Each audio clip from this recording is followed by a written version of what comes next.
Oh, whoops. I think I started it. Did I start it?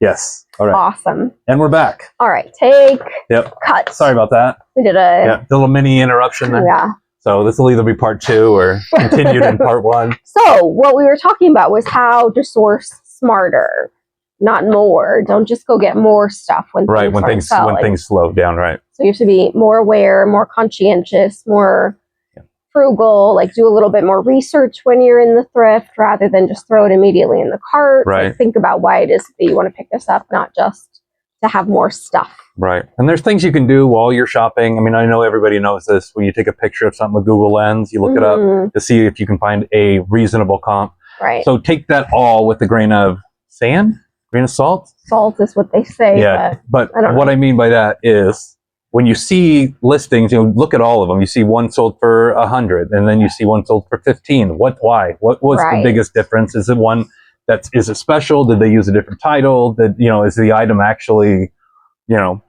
something that someone else is going to want? Because the one sold for whatever amount doesn't mean there's another person out there who's going to want that same item. Right. I mean, they might, and I know that's really like broad. And also, when you're looking up comps, you want to look at sold items, not just listed items. A lot of people will just do a Google Lens and then be like, oh, there's a whole, here's a bunch of shoes that are on eBay for $300. And they're like, sweet, these are $20. I'll sell them for $300. Right. No, you won't. No. You need to look at solds. All of those people. And all the solds too. Have sold them for like $30. Right. Yeah, because everyone's got it listed for $75 because of one person. Right. They all go by. They all saw the same. The one guy who listed it, not the sold, but the listed $75. But then you look at reality, and that's what it is. What are they actually selling? So you look, the last 5. When was the last one? Oh, okay, you had one that sold this month. It sold for 25. The last one sold for 27. Yeah. And that's reasonable. So like if you wanted to do $35. That's pushing it, but if you really wanted to probably buy it quicker. Go off whatever one that just sold. You can do that. Yeah. I'm not saying to do that because it may not work, but you could look at what the last one sold for. Yeah. Just make your price similar. Yeah. And that should help it sell faster. But there's a lot of things that go into, how eBay directs traffic to your item. Right. Posh as well. I think they all do. They all have their way of directing traffic, but I know if the item is sold consistently, you'll get traffic. If it's priced the right way, it'll get traffic. Yeah. Title, they'll look at that if it's similar or keywords that in an item that did sell. All those things are based on the sales, not potential sales or listed. I don't think eBay even has a category other than they have this many items listed. Here's so many listed. Yeah, here's so many have sold. Right. The sold is all that matters. Right. And it's got to be like a legitimate sale. Don't just go off the first one you see. And I think that a lot of thrift stores are making mistakes because they use Google Lens. They look at something on WorthPoint, or they look at something on some Russian site or something that's, that's like this huge dollar amount. And you think, oh my gosh, is it really worth that? Maybe it was worth that when it was brand new. Yeah. Or maybe it's just a website showing what it could be selling for. That happens a lot with sneakers. Yes. What's the sneaker one? Like the Grailed or something like that. StockX. StockX will say, it's worth this. These shoes are worth $500. And I've fallen for that too. And they're not. They're not. So keep that in mind when you're sourcing, especially when you're trying to get we don't mean to be all negative. There is good information. Yeah, sorry, I didn't mean to interrupt you. I talked over you. I'm sorry. So then next, what not to do when sales are slow. When you start feeling that panic thing. Don't panic. Don't source random junk. Yep. Don't immediately cut your prices. Right. And because it's a fine line. If it's too cheap, nobody's going to buy it. $5 items on eBay. Ridiculous. Would you buy the last $5 item? I don't want to pay $7 for shipping on a $5 item. On a $5 item, yeah. And plus, I mean, reasonable. And as people who shop online, what we're talking about. When you, sorry. That's right. We got up early today. Somebody got up early today. I did. I don't remember what I was going to say, but. All right. So other things not to do, the massive price cuts, leave everything. Don't make any assumptions. Don't change your business model right now. Just settle down and evaluate. Right. What is it? Is it just a weird time? Is it a weird season? Yep. Nobody has any money. The world's falling apart. All of those things are There's lots of categories that have way too many items and none of them are selling. That's true. So I know the hat And sorry, but we just have more hats than anything. And that's the one thing that feel like I'm good at listing, at least. So that's why I keep bringing it up. But I mean, there's a lot of those hats that none have sold. There are lots of things that are available on eBay, a bazillion items. Too many things. It's so, and I know everyone uses that word oversaturated, but it's true. You know, since there have been five resellers who have had success, and they post all of their videos on there about all these great successes they've had, that has popped up, which makes sense. You know, other people say, hey, I can do this, I can do that. Which is fine. Which is great. But do it. We have but you need to be reasonable. 500,000 people that are, and we have now 500,000 shit listings for an item that you've made a good listing for, and you're hoping that it'll sell for twice the amount of the shitty listing. And it's, again, it is just sitting back and hoping. And that can't be a business model at all. So another thing not to do is watch reseller income videos and like compare yourself. Yeah, don't. We make $1 million a week reselling iPhones on the web, and like that's not it's not realistic. B, it's probably not true. Like there's lots of factors. Don't compare yourself to other resellers. You don't know what their situation is. You don't know what their cost of goods are. You don't know what their business model is. You don't know how much debt they have. You don't know. Did they use their credit card to buy all that stuff? Any of these other things. Yeah. Like we don't know how much money they're really making. Just because you spend a lot of money and you have a lot of sales doesn't mean you're actually making money. Because when you see those thumbnails, and they drive me crazy, and I stopped looking at resale videos. You're like, what am I even though we're making reselling videos. And I look at these 4 or 5, these people who have a good following, and they make good videos, have good thumbnails, and quality content, but they're content makers. They're not resellers. They say, oh, look at this, and they put a dollar amount on the screen. I made $12,000 this month. Okay, so your gross sales were $12,000. Perfect. All right, so what was your cost of goods? Oh, you paid $6,000 for your stuff? $12,000 for your $12,000 worth of stuff? Yeah. And then minus fees, Plus and everything. You have like a storefront that you pay, like, or a warehouse. Yeah, or and something. all that cost of goods comes off, and now you're at $7,000, and I only made $1,000, and I put in how much work to get $6,000, or to list my 6,000 items. Many items, So you have to remember all of that. Yeah, and then there are all kinds of scenarios of why somebody's more successful than somebody else, and it's all success is relative to who you are, where you are, what's available to you. Yeah, and you're great. You're great. At doing what you're doing. So keep doing that. You have ideas that are unique to you. Not the other reseller. So don't try to just do everything that they're telling you to do. Don't do everything that we tell you to do. Yeah. Do take things that work. Yeah. From everybody. All of the piles. And there's good information even in shit videos. True. That, we've followed ones before that we think, oh, they have good intentions and they have good videos, and let's see. Yeah. And then as you see, then all of a sudden they're not doing videos anymore. They've actually quit reselling and they've gone back to doing something else, doing whatever they did before.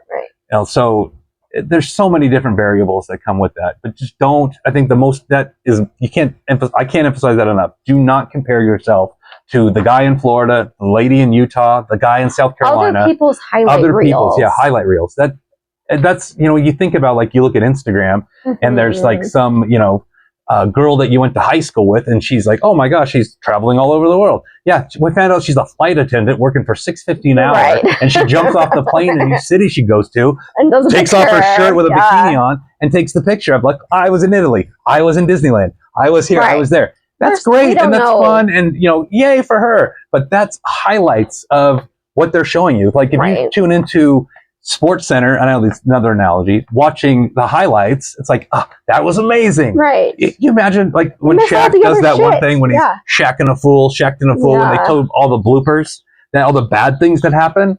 You could make a longer video about the downside. All of the bad. Just like with, I would love it if the guru resellers would make a video about what it's really like to resell. Be honest. But I don't think they would. They're afraid to lose followers or to lose. Yeah, they have different priorities. I need to have this. Yeah, different priorities. I have this, what I think everybody sees me as, and I need to keep it there. But be honest. Be real. Don't try to mislead people or just get clicks. But I know that that's our society. That's the business. Yeah. So another thing. Click-based society. Yeah. slow sales make you want to change everything, and usually that's the worst thing that you can do. Yep. So don't change everything, just like stay the course. Stay the course. Reselling income is uneven. It is sporadic. It is cyclical. It ebbs and flows. It's based on seasonality. Like there's so many factors. And trends that come and go like this. Right. You know, one thing that sells this week is not going to sell next week. You have to just stay the course and keep doing what you're doing, and it will balance and even itself out. Right. One thing that we did do that was beneficial for us, and I don't know if we kind of accidentally fell into it, but when we started sourcing at the Nella Spins, which is the Amazon outlet, we opened up a different avenue of items in our eBay store and Poshmark store, which were like health and beauty, home, health and beauty, and then some home stuff. And we don't have a ton, but it was an avenue we saw pick up quite a bit. Right. So like we had there was a Zycam nasal thing, and there was some dental flossers that aren't manufactured anymore, and that are high demand for it. And that's not an easy thing, but if you know what to look for. Or just in those be trends, open to other things. Open to other things, especially discontinued items that maybe aren't expired, but people are looking for. Right. And there is a way to find those things. Just be creative with how you look. I don't have so there's like that one, I don't remember what it's called, Las Vegas garage sale store or whatever. Oh yes. Like they have that back room that's full of like all of those old beauty things and like the books are over. You're talking about the one that different one. Different one. I forget what that it was. The little one that's I don't remember. The front's full of all kinds of garbage, and then the back and Yes. So in there we got like some sealed old, I don't remember what it was, like a body powder or like a chafing solution or something wild that you're like, why would anyone even want that? It had a little scanny barcode. So it was like a foot wash is what it was. Okay. And we grabbed it for $1 and we sold it for $50 because it was on eBay. There were like 3 available. Yep. They sell out quickly because it's not manufactured anymore, and someone is really looking for that. Yep. So open up the possibility. Like it doesn't always have to be clothes. It doesn't always have to be sneakers. Current stock. Yeah, it doesn't always have to be something modern. It could be something old. It could be books. It could be, records. It could be stickers. Yep. Like when you think about be aware of other things. Who else is selling on eBay? So Adidas has their own eBay store, okay? Right. So they have current items, obviously, that they're selling.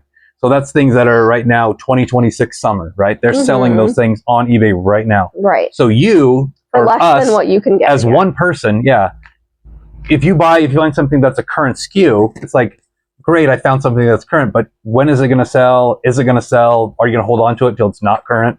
But that's because you're competing. So at least what I try to think is to look for things that are discontinued, things that have been out of, like at least a year or, or older stuff that isn't made anymore. And I know a year scratch that. Things that are like, 20 years old. Right. Like there's something interesting about something, either, right? Not just like a vintage t-shirt. Right. Of course, we all want like a sweet vintage t-shirt. Right. Like something, just be aware and look at other avenues of things when you're outsourcing or when you're out in your house. Yes. Like look for things that's like, I haven't used this. Maybe this is something that eBay wants, Yep. That's always a good thing. Like looking in your own supply. That's what I would do too when things got slow. Would go into my own shoe. Shoes sell really fast. Everybody knows that, especially sneakers or, say they're in good shape, and name brand ones. So, I would go to the closet and I had like 3 pair of Shocks that I haven't wore. I didn't wear them. I got them because I love them, because I think, they look cool and all that. But I was only wearing 1 pair of shoes and they weren't Shocks. So I'm like, I don't, I'm not 20. I'm not in high school, so I'm not anybody to impress. I'm older than that. Yeah. I'm 51. Barely older than that. So it's like, okay, would I rather I know this have is just my personal story, and you don't have to do this, but I would grab those shoes and they would sell, sold $50 each. One sold for like $100 because it was a brand new, or it was a style just from one season ago. Yeah, like it was fall to winter. So I sold the fall Shocks, and they were like those ones they came out with. They're called the TLs, I think, with all the, not the R4s, but the TLs. Sorry. So I sold those, and then like it was like I didn't make the same amount of money we paid, but it was an item. We got it out of here. Right. As right now, it's just sitting on the shelf, taking up space. Yes. Would you rather have it just sit there, taking up space, making you feel bad that you bought something that's just sitting there, or get it out and list it? Get it out. Get that money so you can use it for things that will something sell. else. Yep. I mean, we have tons of hoodies now that we live in a different climate. Right. So those are just things to think about. Sure. Yeah. So like, I'm going to give Jovana, like, I have 5 hoodies I know that I'm going to get rid of, or we're going to sell, because there's ones that I will not wear. Yeah. It's too fucking hot down here to wear a hoodie. So anyway, that's just one other avenue, because we moved, so that opened up another place where we could, get rid of some of our stuff. So just be aware, I think, is what to do. Just be creative when things are slow. Yeah. Think outside the box a little bit. What are people like old cleaning products? Like there's like old. We sold an Amway silver cleaner for like $30 that we got. We got it at the bins. Or did we get it at like the estate sale we went to? Maybe. One of it was just like these old people's, this Amway in a blue bottle, silver polish, and they obviously it's not made anymore, and it was only one on eBay. So the person bought it up right away. It was somebody who had used it before, and you know what you like, right? So I mean, that's just an example. Just keep an open mind and think about other options. You don't always have to have your panic and shut it down and be like, the world sucks, everything's bad. Don't niche your way out of business. Right. Yeah. There's always other options. Yeah. There are other avenues, other options, other platforms too. Pivot all the time. Yeah. I mean, put some things on Mercari, like makeup things on Mercari are selling right now. See what sells over there. Throw your old stuff up on Depop. And it takes like, to just try out a few things. Yeah. Put 2 or 3 things on there and see how it goes. Because, people are looking for weird, different stuff all over the place. Stuff that you have that you think, nobody wants that. Somebody wants it. Oh, I'm sure. Contraire. Yeah. They do want it. I'm sure somebody wants it. Yes. All right. So what else? I'm going to ask some questions. Like, who panics first when sales are slow? Yes, it's definitely Nate. Yep. I outwardly panic. Yeah. Openly, out loud. I can feel it. What we can do. Feel the panic. The Hobbs can feel it. Our dog. He Everyone. Can feel it too, he's like emotional. So poor dog. He's like, why are we upset? Yeah. Why are we upset? Why are we stressed out? I won't try to keep panic because I know it doesn't help.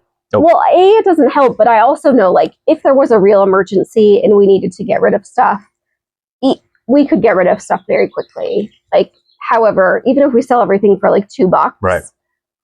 And we talked about that. Yeah, we can do like an immediate garage sale. We can go put all of the things at Republic. That's another option for you to look at, or Indie Clover, or other little consignment stores. Take things to Plato's Closet. Like, do all of these other things. We found a place in Summerlin that buys kid stuff. And they didn't buy a lot, but they bought $50 worth of stuff. Right. So there's $50 now that we have that was just sitting on the floor or sitting in our garage in a bag. Looking at us. Yeah, because we don't list a lot of kid stuff, unique things, or that stuff is hard for me. I don't love it. What's the Hannah one? What's the Hannah Anderson pajamas? Yeah, they always cute. sell. Yeah. Look at there's the screw for the Bradley Cooper. Awesome. We'll keep that. I know, but we used a different screw. That's okay. Can you believe that I found that? Like tiny little Where did you find it? On the ground last night. And I wanted to tell you about it, but it was too late. You were sleeping. So. Well, thank you for not waking me up. Well, I didn't want to do that. Who checks the app more, do you think? I do. I have my notifications turned off. Yeah. They drive me crazy. My notifications aren't on, but I want to see what's happening. Yep. I check it more now that I feel better. Yeah. Since we had the health turnaround. Yeah. Yeah. I actively look at it first thing in the morning. Like after I get up and then, come to the couch or wherever I end up at the computer, then I'll check my phone, see how many likes I have. I'll send offers right away. I try to do anywhere between 20 and 30% off. We don't always get sales from it, but once in a while somebody will counter, or the offers stay up for like 48 hours, I think is what eBay allows customers. So if you send an offer to somebody, they have 2 full days to accept it. I think they may have even made it longer, like 4 days. I hate that. Is what I want to say. And then you can't edit. Change. You can't edit that item until there's no watchers on it, or you can end offers, it and then do it. Yeah. But all right. The next question says here, what is the dumbest thing we have done during a slow week? The dumbest thing we've done?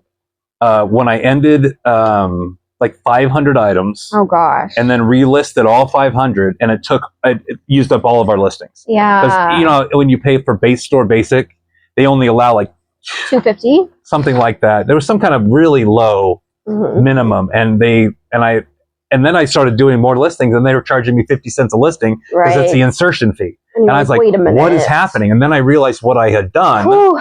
And because I panicked and thought, oh, I just need to renew this. Hurry up and get all maybe that will help 2 or 3 items.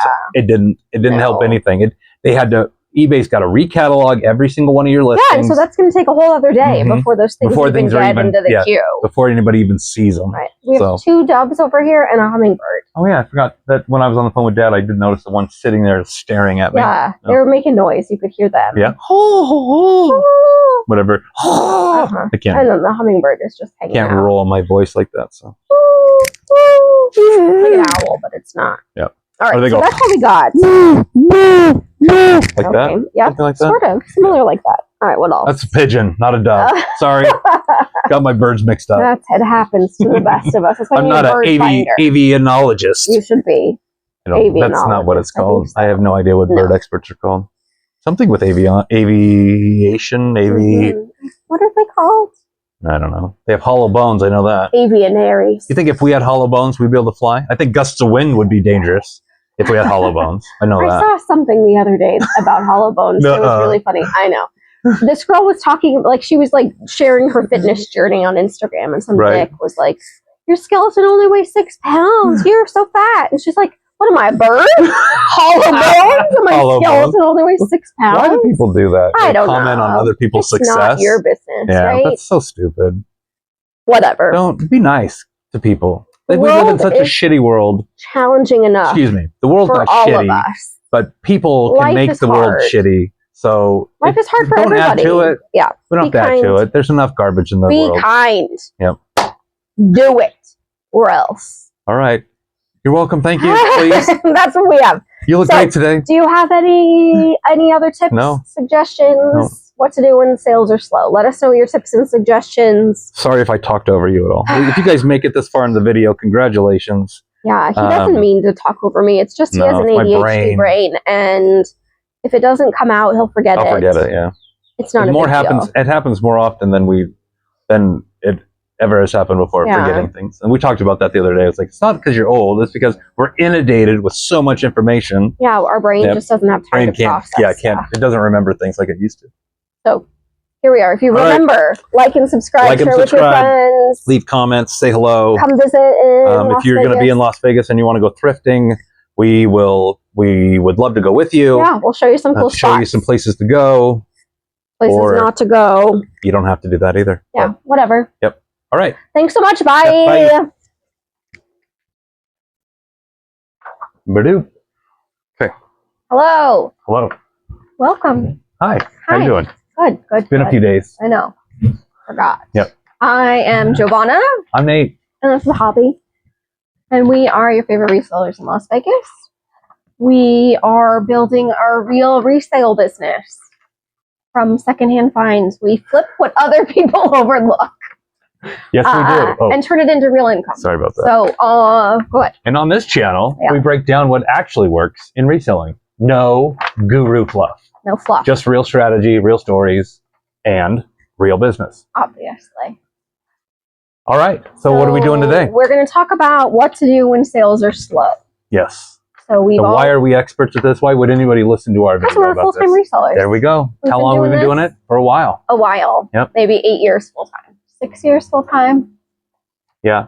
Ish. Probably 10, almost 10. Yeah. A little bit at first. Like you were selling on Poshmark at first, and it was just 1Z, 2Z. Yeah. And then when it came time to, hey, we're going to need to do something for real income. Yeah. Yeah. You started just tearing it up. So that's what I do. You killed it during the pandemic, and we were able to move from Oregon to Las Vegas. Here we are. Yep. And by reselling. Now we're your favorite resellers in Las Vegas. Yep. And today's topic is what to do when sales are slow. Real reseller advice. I have some notes here, so I'm going to be looking down at those, but don't judge me for that. No one's judging. Okay. I'm not judging. So every reseller hits a slump, right? We all have, it's ebbs and flows. We have lulls and lulls, ups and downs. Yep. So what do we do when that happens? Right. What do we do? Yeah. I know what I've done in the past. Yeah. I normally panic. Straight panic. Yeah, and I think it's my fault. What happened? The pricing's bad. Yeah. My pictures suck. My listings have horrible titles. Why am I even doing this? Description. Yeah. Why am I doing this? eBay hates me. Poshmark hates me. All of those things. None of that's true. Yeah. So. None of it's true. No. It happens. I mean, it happens. Things get slow. Happen. So you always tell me, I mean, the thing that I always tell myself when I get that sense of panic, just start listing things. Yeah. Just go in, photo, start. Just just stop thinking and start picturing. Don't like go back and be like, oh my gosh, I have to reevaluate everything that I've done already. Right. 3,000 items we have. Yep. Yep. And you want to quit. You want to give up. Right. You start messaging people. Yep. Messaging people. Who wants my store? Yeah. I can't do this anymore. Right. And it's been like maybe a day and you've only had like 2 sales. Right. So like yesterday we had 10 on eBay, and the few days before that we had like 12, 9, which is good. I mean, that's not, our average is, 5 to 10 per day. Yeah. Today we had one sale, $50. At first I was annoyed. Yeah. But then I saw that we sold 6 on Posh, which helps. Yeah. But then I also remember, and I've been listing this week, so I've been doing a lot of work as far as that goes. It takes a bit, but it could just be, it's seasonal. Yeah. And, things get slow. I think it happens to everybody, and it probably is a pattern if we've tracked everybody's ups and downs. Right. And it goes through, like, you could probably relate it or correlate it with like news cycles or weather or time of year, things like that. All of those things. Right. So anyway, it doesn't have to be a panic situation. So what should we do? What we do. List more. Keep listing. Keep listing. Keep listing. You have stuff. Yeah. Keep listing it. It takes a while for everything to be recatalogued in eBay. Right. So if you're listing like 100 items this week, right, that's going to take a couple of days before it gets into cataloged. eBay's what do they call that when they? Is it catalog? I think it's a catalog. That's something else that they do, like something. However, it works its way into the eBay. I can't think of it though. Processes. But yeah. So that does take a while. So if you're listing a whole bunch and you're like, why am I not selling a whole bunch? It's because it takes a minute for eBay to catch up and start pushing out your listing. Right. Also, I think since we do cross list, we only cross list to one platform right now. We're dabbling with Mercari. I just set up Etsy so we can actually get money from our sales there. Yeah.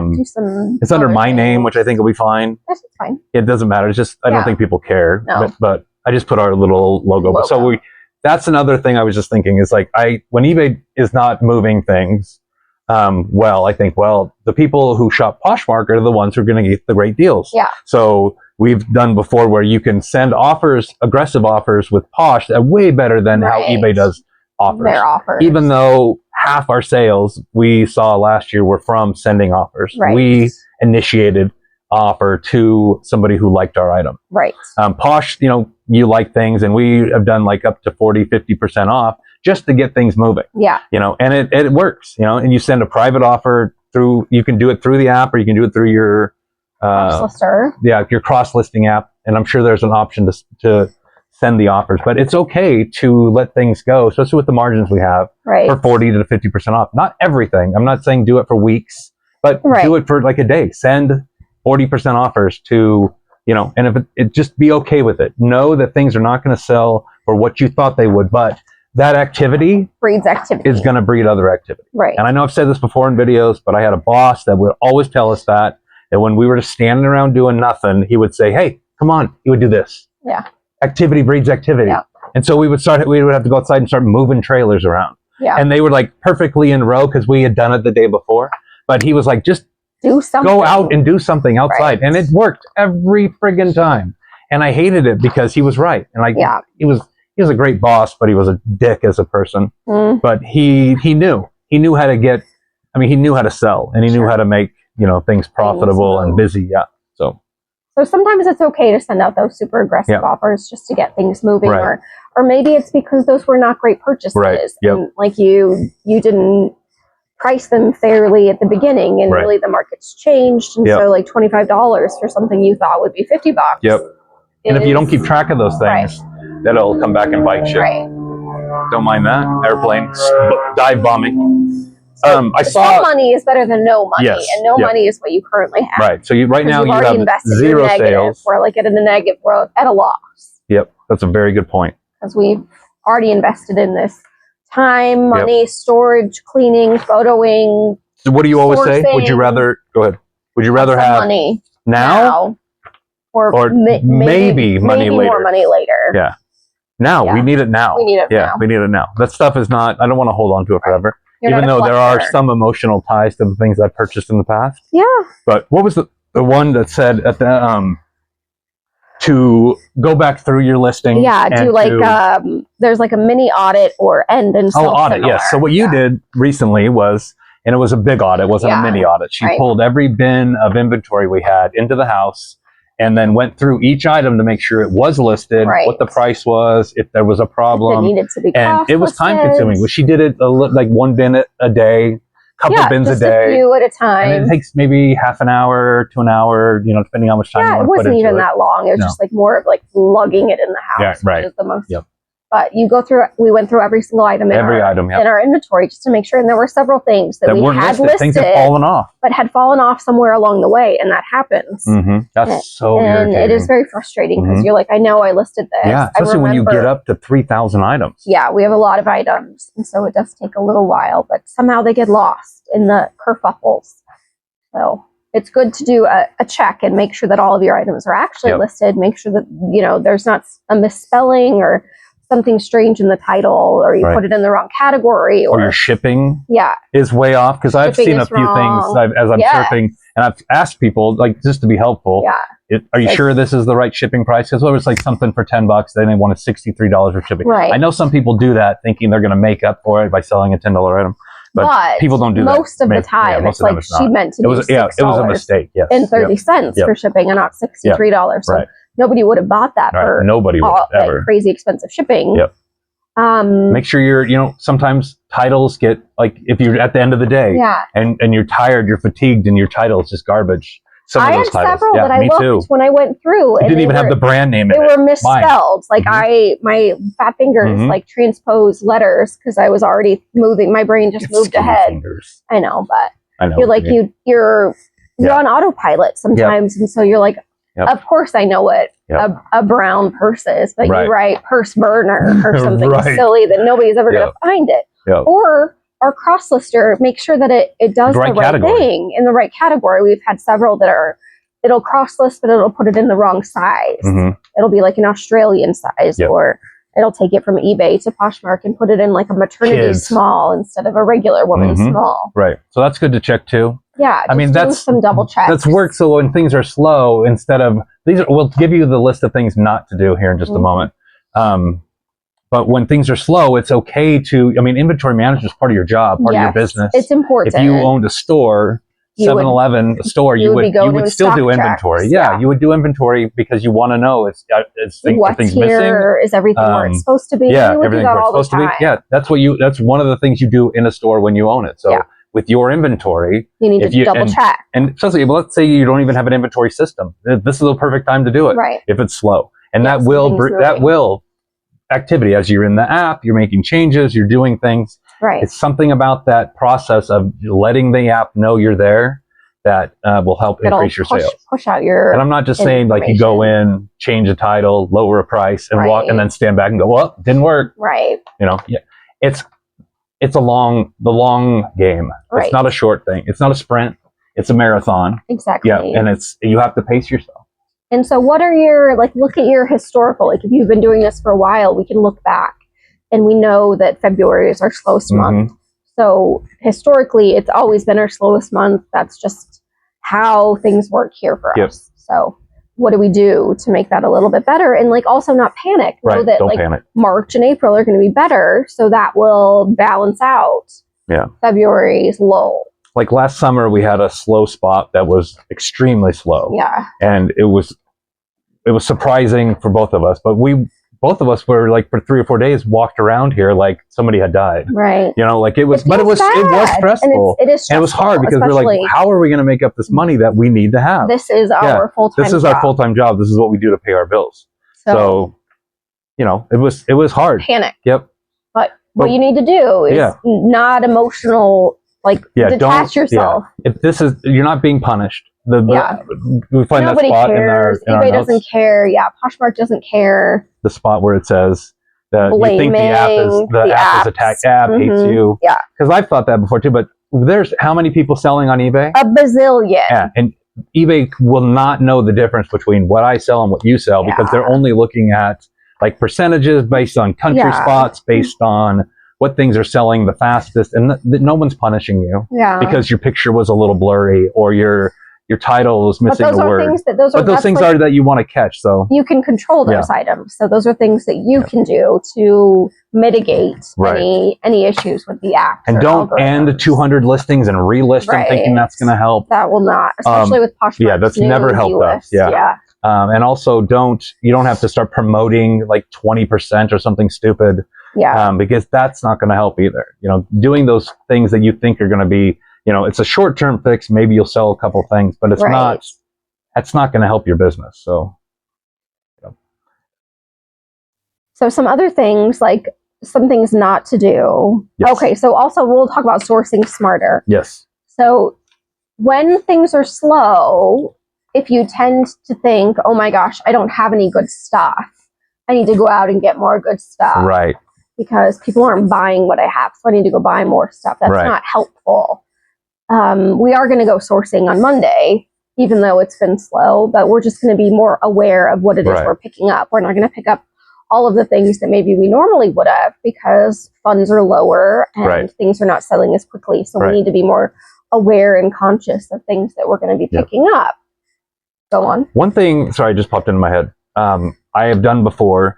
And it's just I know I talk about hats a lot, but it was just one category that, I was like, okay, what can I do that might help? I started bundling things 2s and 3s.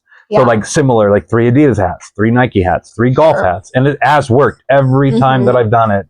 And not that day, I'm not saying that, but it sold those things that just sat. Sold. But when people see a lot of 3 and they think, oh, I can get this for the price of 1.